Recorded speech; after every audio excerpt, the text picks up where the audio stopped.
Assalamualaikum warahmatullahi wabarakatuh. Perkenalkan kami dari kelompok 5 yang akan membahas mengenai kolonialisme modern apakah masih ada. Kelompok 5 sendiri beranggotakan Nama saya Muhammad Nur Rozikin. Nama saya Faisal Alif Ramadhani. Nama saya Firel Nabila. saya Anastasia Revita Syarani.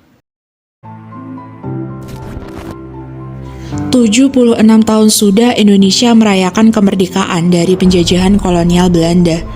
Indonesia menjadi bangsa merdeka yang mandiri secara ekonomi, berdaulat secara politik, dan berkepribadian secara kebudayaan. Ini merupakan cita-cita bangsa yang selalu didengungkan oleh Soekarno.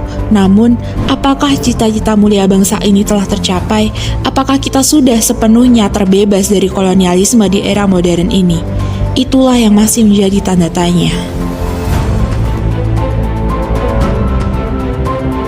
Kurang lebih 3,5 abad lamanya bangsa Belanda menjajah Indonesia dan melakukan eksploitasi kekayaan sumber daya alam melalui perbudakan masyarakat lokal dengan sistem kerja paksa atau kerja rodi, serta kebijakan-kebijakan lain yang tentunya merugikan rakyat.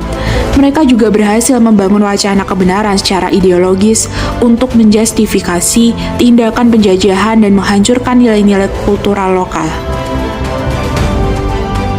Berbicara tentang kolonialisme sendiri mempunyai arti, yaitu penguasaan suatu negara oleh negara lain dengan maksud untuk mendapatkan keuntungan sebesar-besarnya bagi negara induk. Kolonialisme modern di Indonesia pada masa sekarang memang tidak akan ada habisnya, karena sumber daya alam Indonesia yang melimpah ruah yang menarik minat para investor asing untuk menanamkan modalnya di Indonesia. Namun, setelah sekian lama sumber daya negara kita dieksploitasi oleh asing, perjuangan lobi pemerintah Jokowi berhasil menggolkan kepemilikan saham mayoritas Indonesia di Freeport. Nyaris hampir separuh abad Freeport berdiri, kepemilikan saham Indonesia yang semula hanya 9% sekarang menjadi 51%.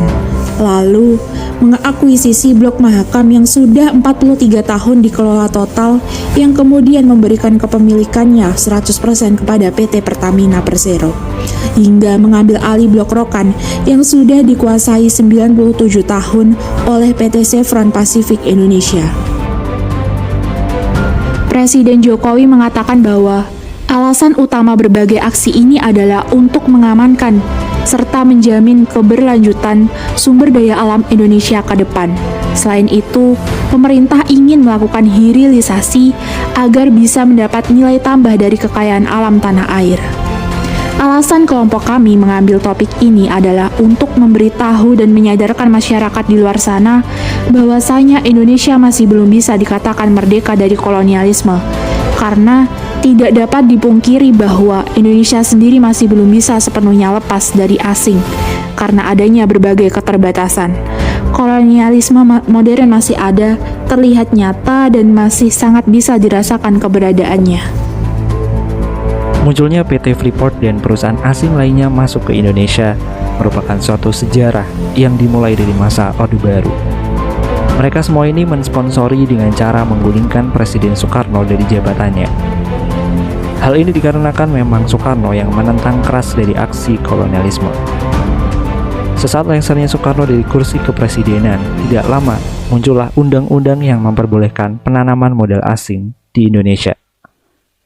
Undang-undang itulah yang kemudian menjadikan payung hukum bagi PT Freeport dan perusahaan asing di Indonesia hingga sekarang. Hingga pada akhirnya 7 April 1967, kontrak Freeport ditandatangani sekaligus menjadi embrio lahirnya Undang-Undang Nomor 1 Tahun 1967 tentang penanaman modal asing di Indonesia. Undang-undang tersebut telah melegitimasi proses liberalisasi dan swastanisasi aset kekayaan negara. Dan sejak itulah, kita bisa melihat bahwa sebenarnya negara kita mulai digerogoti oleh investor hingga berdampak kepada kedaulatan negara. Efek domino dari keramahan negara kepada investor diantaranya adalah maraknya kasus pelanggaran HAM, kerusakan lingkungan, korupsi dengan modus suap, serta masalah penegakan hukum. Pola narasi besarnya selalu investor yang berkolaborasi dengan negara, kemudian menindas apa dan siapa saja yang menghalangi program negara yang bernama developmentalism.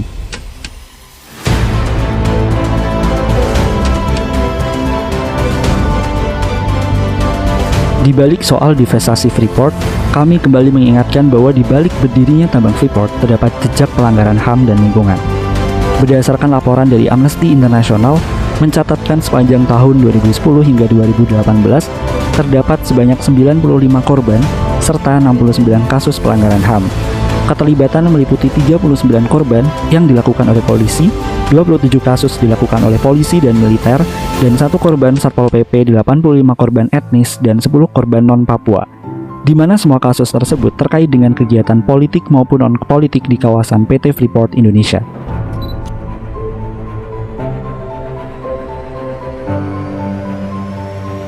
Terkait dengan pelanggaran lingkungan dalam laporan dampak operasi pertambangan tembaga dan emas PT Freeport Indonesia, Wahana Lingkungan Hidup Indonesia atau WALHI pada tahun 2016 menunjukkan fakta yang cukup memilukan, di mana pelanggaran yang dilakukan oleh PT Freeport Indonesia karena tidak mampu mematuhi pemerintah untuk memperbaiki praktik pembuangan limbah sehingga mengakibatkan matinya sungai Aikwa, Agawagon, dan Otomona. Tumpukan batuan, limbah tambang, dan tiling jika dikalkulasi mencapai 840.000 ton. Kemudian matinya ekosistem di sekitar lokasi pertambangan juga merupakan fakta dari kerusakan dan kematian lingkungan yang nilainya tidak dapat digantikan. Di mana hal tersebut menunjukkan bagaimana lemahnya hukum di Indonesia, terutama dalam menghadapi korporasi besar seperti PT Freeport Indonesia.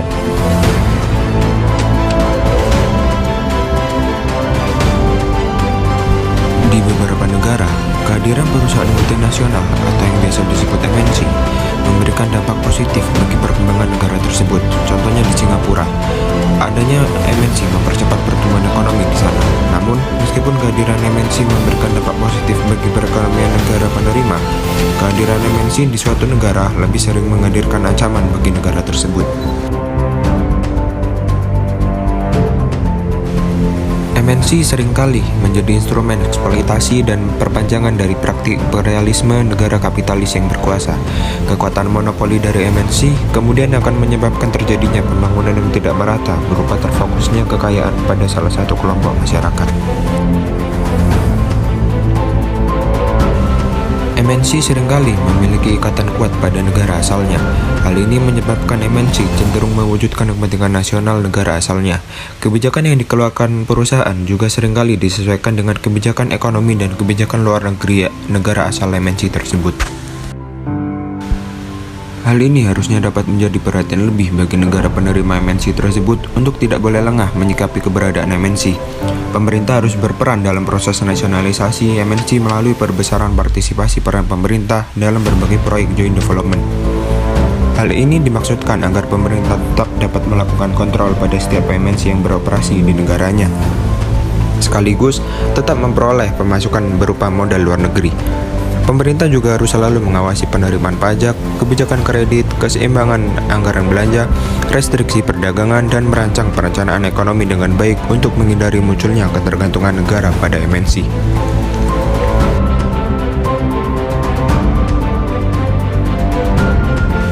Untuk mengantisipasi berbagai dampak negatif yang ditimbulkan MNC, pemerintah harus aktif menciptakan iklim yang bersahabat untuk masuknya MNC demi mewujudkan dampak positif dari kehadiran MNC, yaitu untuk menghasilkan pertumbuhan ekonomi negara penerima.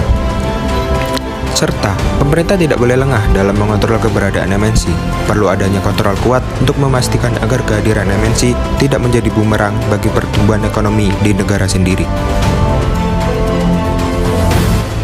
Jadi kesimpulannya adalah bahwa kolonialisme modern dalam era sekarang ini tidak hanya dimaknai sebagai sebuah konfrontasi atau penjajahan dari sebuah negara ke negara lain dalam bentuk fisik seperti perang militer, tetapi lebih pada perspektif penguasaan atau dominasi kekuatan teknologi informasi dan ekonomi yang dimiliki oleh satu negara atas negara.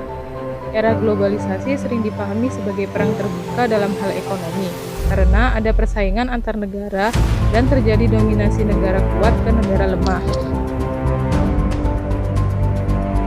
Pengertian tersebut bagi bangsa Indonesia bahwa kolonialisme modern telah terjadi pada masa lalu, yaitu imperialisme dari pihak luar yang menjajah bangsa kita, yang itu menyebabkan kondisi budaya masyarakat kita masih inferior, yaitu merasa tidak maju dan tidak bisa maju di bawah bangsa-bangsa lain. Sebagai contoh, kolonialisme modern juga diakibatkan oleh kolonialisme yang dilakukan oleh Belanda atau Jepang terhadap Indonesia.